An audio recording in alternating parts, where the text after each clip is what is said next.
Hello, नमस्कार. कसे आहात तुम्ही सर्व? मस्त आहात ना? मस्तच राहा. सर्वांना सर्वप्रथम श्री स्वामी समर्थ. मी मितेश तुम्हा सर्वांचं स्वागत करतो म्हणजे आणखीन एका नवीन व्हिडिओमध्ये. तर तुम्ही सर्वांनी जो शिर्डीच्या व्हिडिओजना छान असा रिस्पॉन्स दिला त्यासाठी सर्वांचे खूप खूप खूप थँक्यू. तर आज आहे आपल्या सर्व स्वामी भक्तांचा दिवस. तो म्हणजे आज आहे महाराजांची आपली पुण्यतिथी. तर ज्याप्रमाणे आपण नेहमी दरवर्षी प्रगट दिन जेवढ्या उत्साहाने साजरा करतो तशी त्याची पुण्यतिथीची पूजा उत्साहाने किंवा आनंदाने असं नाही म्हणणं, कारण सर्वांसाठी हा एक भावुकच दिवस असेल. पण जस्ट त्यांचा तो दिवस आहे आणि त्यांच्या दिवशी त्यांना त्यांचं जी सेवा आहे ती त्यांच्यापर्यंत पोहोचली पाहिजे. तर म्हणून मग मी आज त्यांची जी काही पूजा आहे ती करणार आहे. तर आता सर्वप्रथम सर्व देव माझे सगळे स्वच्छ घासून, कारण देव स्वच्छ घासायचे म्हटले की खूप खूप खूप वेळ जातो आणि त्याच्यातूनच मग वेळ गेला ना की खूप पुढच्या गोष्टी पण डिसबॅलन्स होतात. तर मग पहिली देवपूजा करून घेतली, सर्व देव स्वच्छ घासले, सगळं चेंज केलं, तांदळापासून सगळं सगळं सगळं चेंज केलं, अख्खं देवघर साफ केलं आणि त्याच्यानंतर मग आता देव मी स्थापन करून त्यांची पूजा करून घेतली आणि आता सर्वप्रथम तर मी पहिलं महाराजांवरती अभिषेक करणार आहे. नॉर्मल दूध आणि पाण्याचा अभिषेक करणार आहे. का आता मी पंचामृत बनवत नाहीये, कारण काही सामान आहे काही सामान नाहीये. तर मग म्हणून मग मी आता पंचामृत बनवत नाहीये. पण आता मी नॉर्मल दुधाने आणि पाण्याने अभिषेक करणार आहे महाराजांचा, जो आपण नेहमी करतोच. पण आज पुण्यतिथी आहे तर त्यानिमित्ताने पूजा करू. आज मी वेगळं असं खालती मांडत नाहीये, कारण माझे गुरुवार सुरू येतील. तुम्हाला माहिती उद्या माझा 7वा गुरुवार आहे. तर माझ्या 7व्या गुरुवारसाठी मग आता माझी सगळी धावपळ आता सुरू असते, किंवा उद्या नक्कीच गुरुवार आहे. त्यामुळे आता मी खालती मांडत नाही, वरतीच जे काही माझे ते ट्रे आहे पूजेचा, तर तिथेच आता मी ती पूजा मांडतो. जेणेकरून तिथेच वरच्यावरती मांडली की ती सुंदर सुद्धा दिसते आणि जास्त पटपटीत सुद्धा होत नाही. त्याच्यानंतर आणखी एक मी बरेच दिवसापासून विचार केला होता की तुम्हाला दाखवेन, पण मी दाखवलं नव्हतं. लास्ट टाइम जेव्हा माझे वडील शिर्डीला गेले होते ना, तर तेव्हा तिकडे सॉरी हे त्यांनी विकत घेतलं होतं. तर हे सुंदर बाबांचे जे चरण आहेत ना, तेव्हा हे त्यांनी विकत घेतले होते. पूर्ण मार्बलचे आणि हे कलर कोटिंग मध्ये आहेत अशा प्रकारचं. पण हे पूर्ण बाबांचे ते चरण आहेत, खूप सुंदर आहेत. तर विचार केला की साईबाबा सगळे सगळे एकच एकच ईश्वर आहेत. तर आपण आपल्या महाराजांच्या पूजेमध्ये सुद्धा आज यांना स्थान देऊया आणि आज यांची आपण पूजा करूया. खूप महिने आधी म्हणजे 2025 ला गेलो होतो तेव्हा त्यांनी हे आणलं होतं आणि ते अजूनही देवांच्याच वॉर्डरोब मध्ये होतं. तर विचार केला आता आपण वापरून घेऊ महाराजांच्या पूजेमध्ये. तर आता स्वामींचे वस्त्र बघाल तर बरेचसे तसे वस्त्र आहेत माझ्याकडे, खूप सारे असे वस्त्र आहेत. पण ह्यातलं मी आज जे पाडव्याला घातलं होतं ते म्हणजे हे वस्त्र. आज मी हे वस्त्र घालणार जे मला खूप आवडतं. त्यामुळे मी आता हे महाराजांना हे वस्त्र घालणार. ह्याची कंठाटोपी आहे आणि त्यांची नेहमीप्रमाणे जी माळ आहे ती आणि अत्तर, तेवढं सगळं महाराजांना आता मी लावणार. तर चला पहिलं महाराजांचा छान असा अभिषेक करू. तर जसं की तुम्हाला मी सांगितलं की पहिली मी छान देवपूजा उरकून घेतली होती. म्हणजे कुलदेवता, कुलदेवी, सगळं देवतांचे आपल्या ज्या मूर्त्या आहेत, तर त्या सर्व देवांचं छान सगळं उरकून घेतलं होतं. म्हणजे काय त्यांची अंघोळ, त्याच्यानंतर गंध, फुलं वगैरे ते केलं आणि मग त्याच्यानंतर मग मी आपला हा जो उंबरठा पूजा आहे, तर उंबरठा पूजेकडे वळलो. आज मी रांगोळी ना अगदी अशी सिंपल काढतोय, कारण उद्या गुरुवार आहे लगेचच आणि गुरुवारीसुद्धा आपल्याला काढायचीच आहे रांगोळी. तर म्हटलं जर ही विस्कटली नाही ना, तर मग मी हीच कंटिन्यू करतो रांगोळी. मग मी नवीन काढत नाही रांगोळी. तर जर लागली तर मी काढतो, नाही तर शक्यतो मग मी नाहीच काढत, तीच कंटिन्यू करतो. पण आजची रांगोळी ना खूप छान आली आहे. सध्या सध्या म्हणण्यापेक्षा तर बरेच महिने झाले मी ना संस्कार भारतीची रांगोळी शिकतोय म्हणजे मी कुठल्या ट्रेनर नाही लावला आहे किंवा कुठल्या क्लासेसला नाही जात आहे. मी ऑनलाईन YouTubeचे व्हिडिओज बघून किंवा अजून आपले जे काही सोशल मीडिया आहे त्याच्यावरनं काही क्लासेसचे व्हिडिओज बघून वगैरे मी ते शिकलो आहे. अजून कुठलाही ट्रेनर किंवा असं काही लावलं नाही आहे मी. आणि अगदी तशाच प्रकारे मग मी ती रांगोळी शिकलो आहे. म्हणजे अजूनपर्यंत मी 70% ही रांगोळी शिकलो आहे. अजून 80, 90 अँड 100 एवढं मला 30% अजून मला शिकायचं आहे. आणि त्याच्यानंतर मग लाल आणि पिवळा रंगाशिवाय आपली काय रांगोळी पूर्ण होणाऱ्यातली नाही आहे. म्हणून छान मस्त लाल आणि पिवळा रंग वापरतोय. हा रंग वापरला नाही ना तुम्हाला म्हणजे मला तरी माझ्या इथे तरी हा प्रॉब्लेम आहे, की माझ्या घरी काही-काही वेळेस लाल आणि पिवळा रंगच पहिला संपतो. कारण तो जास्त वापरला जातो बाकीच्या रंगांपेक्षा आणि हे 2 रंग खरंच खूप सुंदर आणि अगदी प्रत्येकाला आकर्षित करतील असे आहेत हे रंग. तर म्हणून मग मी ह्याच रंगांचा जास्त करून वापर करतो. तर आज मी सफेद, लाल आणि पिवळा अशा प्रकारचा रांगोळीचे डब्बे माझ्याकडे आहेत. तर ते मी भरूनच ठेवतो नेहमी आणि तेच वापरतो. त्याच्यानंतर मग आता छान उंबरठ्याची पूजा करून घेतोय. ते म्हणजे हळदी-कुंकू छान लावायचं आपल्या पावलांना, आपल्या स्वस्तिकांना. त्याच्यानंतर उंबरठ्याचा जो मध्य भाग आहे तिथे हळदी-कुंकू आणि अक्षता अर्पण करायचे. त्याच्यानंतर फुलं तुम्हाला जशी जमतात यथाशक्ती तशा प्रकारे तुम्ही अर्पण करा. त्याचं आहे ना एक देठ मला थोडंसं मोडून ठेवावं लागतं कारण ते उंबरठ्यावर राहत नाही मग पडतं आणि मग फुलामुळे रांगोळी पूर्ण विस्कटून जाते. तर मग म्हणून मग मला तशा प्रकारे ते देठ मोडून ठेवावं लागतं. थोडंसं जे एक्स्ट्रा डेट असतं ना तेवढंच मला मोडावं लागतं. त्याच्यानंतर मग आता उंबरठ्याची मी छान आरती घेतो करून. त्याच्यानंतर धूप, दीप हे सगळं मग आपल्याला आपल्या उंबरठ्याकडे करायचं असतं. पण दररोज आपण आपल्या उंबरठ्याकडे अशा प्रकारे छान कापूर हा नक्की जाळायचा. उंबरठ्याकडे म्हणा किंवा देवांकडे म्हणा दोन्ही ठिकाणी जर तुम्ही छान मस्त उंबरठ्याकडे आणि कापूर जाळत असाल ना, तर खूप पॉझिटिव्हिटी एनर्जी तुमच्या घरामध्ये नेहमी प्रवेश करेल. तर अशा प्रकारे साधी, सोपी, सिंपल आणि छान अशी मस्त रांगोळी काढलेली आहे. पटकन झाली ही ट्रिक तुम्हीसुद्धा ट्राय करू शकता. खूप छान आणि मस्त रांगोळी आली आपली. आणि कशी दिसते मला कमेंट्समध्ये नक्की सांगा. साधी आहे संस्कार भारती टाईपमध्ये आणि अजून ह्यामध्ये मी सर्कलसुद्धा ॲड केले पाहिजे होते, पण ते मी केले नाहीत कारण माझ्याकडे एवढा वेळ नव्हता. कारण पटापटा सगळ्या गोष्टी मला उरकून घ्यायच्या होत्या. महाराजांचा अभिषेकसुद्धा होता. तर आता छान महाराजांचा अभिषेक करतोय प्लेटीवरती म्हणजे जे स्थामण आहे तिथे गंध, हळदी, कुंकू, अक्षता अर्पण करून मग महाराजांची मूर्ती त्याच्यावरती ठेवली. ही जी मूर्ती आहे ना माझी महाराजांची मला बरेच जण विचारतात, "कुठून घेतली?"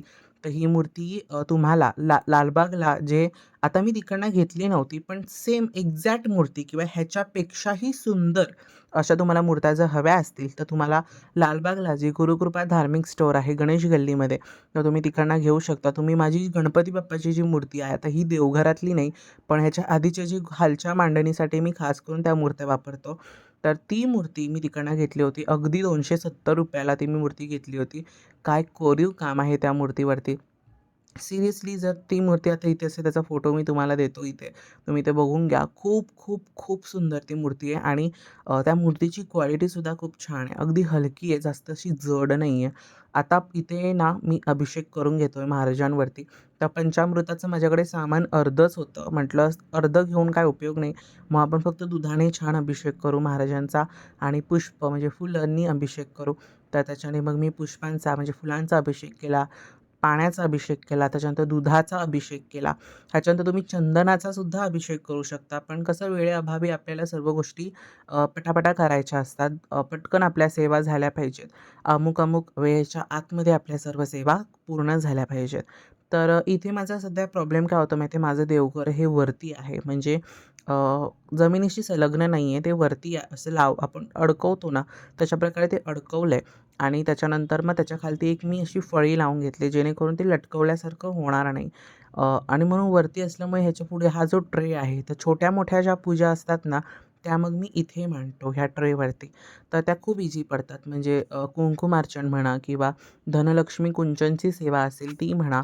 तर ह्याच्यावरती पण आहे ना मी नवीन व्हिडिओ तुमच्या सर्वांसोबत लवकरच शेअर करणार आहे.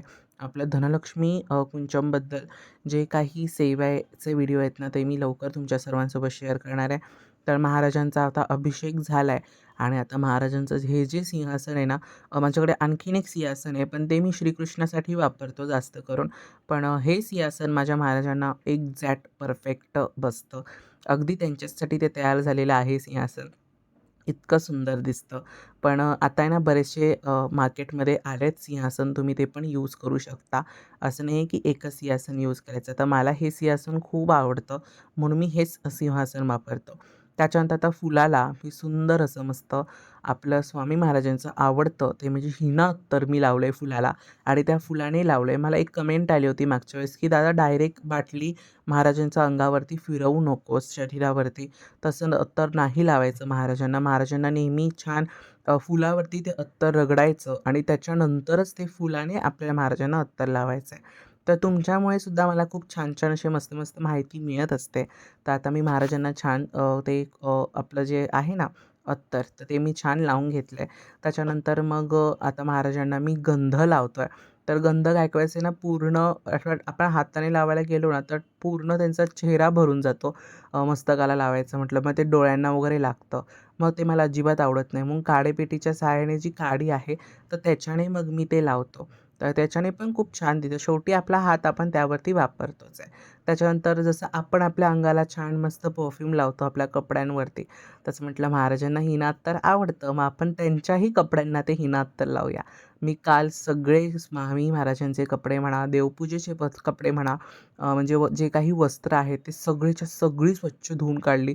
सगळे सुकवले मशीनमध्ये आणि त्याच्यानंतर प्रॉपर त्यांना अजून सुकवून घेतलं जेणेकरून छान ते बसेल. आणि मग मी आता महाराजांना माझं आणि माझं महाराजांचं बॉन्डिंग खूप वेगळं आहे. मी महाराजांना सांगत होतो, "महाराज किती छान दिसताय आता तुम्ही. छान आता तुम्हाला मी कंठाटोपी घालणार, तुम्हाला छान तुमची आवडती माळ घालणार आणि हा रंग ना महाराजांवरती खूप सुंदर दिसतोय." ममताताईकडनं मी अजून बरेचसे वस्त्र मागवणार आहे. सध्या आता श्रीकृष्णाचा आपली जेव्हा म्हणजे श्रीकृष्ण जयंती येईल, तर त्यावेळेस मग मी नक्की श्रीकृष्णासाठी सुंदर वस्त्र ताईकडनं मागवणार आहे. आणि त्याच्यानंतर मी तिला सांगेन, कारण ही श्रीकृष्णाची मूर्ती मी मठामधून घेतली होती, म्हणजे केंद्र जे आहे आपलं, तर तिथून ही मी मूर्ती घेतली होती. ताई मुकुटसुद्धा पाठवते आणि वस्त्रसुद्धा पाठवते. तर त्याच्यामध्ये त्या सर्व गोष्टी अटॅच असतात. त्याच्यानंतर मगाशी मी तुम्हाला सांगितलं, की हे मागच्या वेळेस म्हणजे आता आम्ही शिर्डीला गेलो होतो तेव्हा नाही, माझे वडील गेले होते एकदा, तेव्हा हे आणलं होते चरण साईबाबांचे. पण बाबा म्हणजे साईबाबा म्हणा, शेगावचे गजानन महाराज म्हणा किंवा आपले स्वामी महाराज म्हणा, तर हे सर्व एकच आहेत. सगळे दत्ताचेच अवतार आहेत. तर मग तुम्ही म्हणाल हे बाबांचे चरण आहेत, तू स्वामींना कसे वापरले? शेवटी एकच ईश्वर एकच आहे. तर आपण ते यूज करू शकतो, असं काही नाही आहे. तुमचा मनाचा भाव महत्त्वाचा आहे. त्याच्यानंतर आता इथे दिवे वगैरे लावतोय. तुम्ही म्हणाल पहिला दिवा का नाही लावला? तर तुम्हाला देवघरात म्हणजे सिंहासनाच्या पाठी, महाराजांच्या पाठी तुम्हाला देवघरातला जो दिवा दिसतच असेल, तर तोच दिवा मी कंटिन्यू ठेवला होता पूजेमध्ये.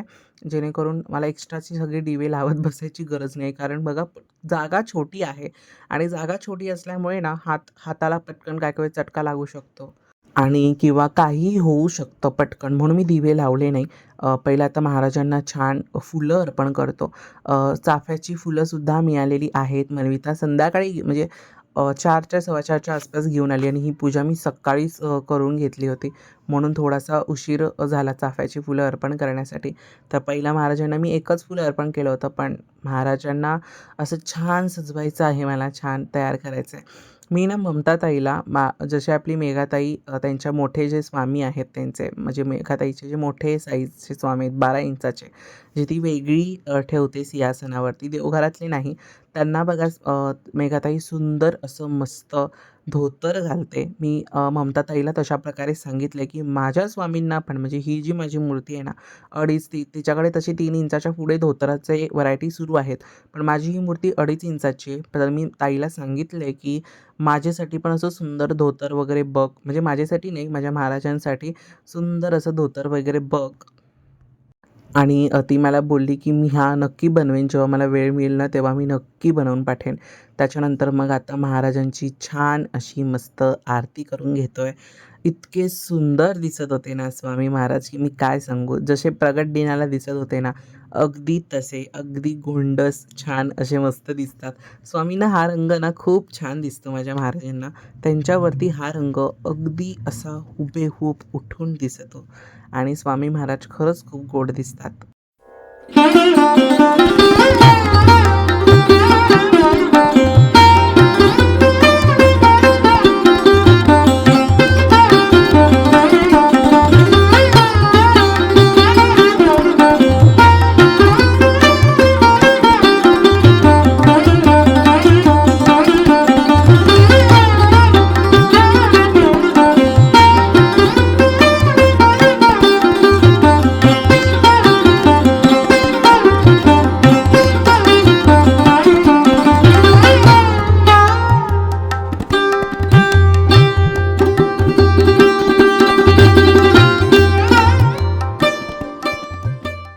सेवा सुरू केली आहे. तर ती काय सेवा आहे?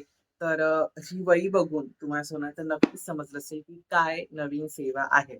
तर तुम्हाला सोनं समजलं असेल की मी नवीन स्वामींची जी लिखित सेवा आहे, तर त्या सेवेला मी सुरुवात केलेली आहे. अगदी आपल्या मेघाताईने आधीपासून सुरुवात केली होती आणि खूप छान कॉन्सेप्ट मेघाताईने आपल्या सर्वांसाठी असं अनलॉक केलेला आहे आणि सर्वांसाठी तो पोहोचवलाय तिने तिच्या सर्वांपर्यंत की सर्वही छान-छान सेवा करतील. तर म्हणून मी सुद्धा सुरुवात केलेली आहे ही सेवा करण्यासाठी. आता याच्यानंतर मग तुम्ही बोलू शकत नाही की कॉपी कारण ताई त्याच गोष्टीसाठी दाखवते की आपण करावं.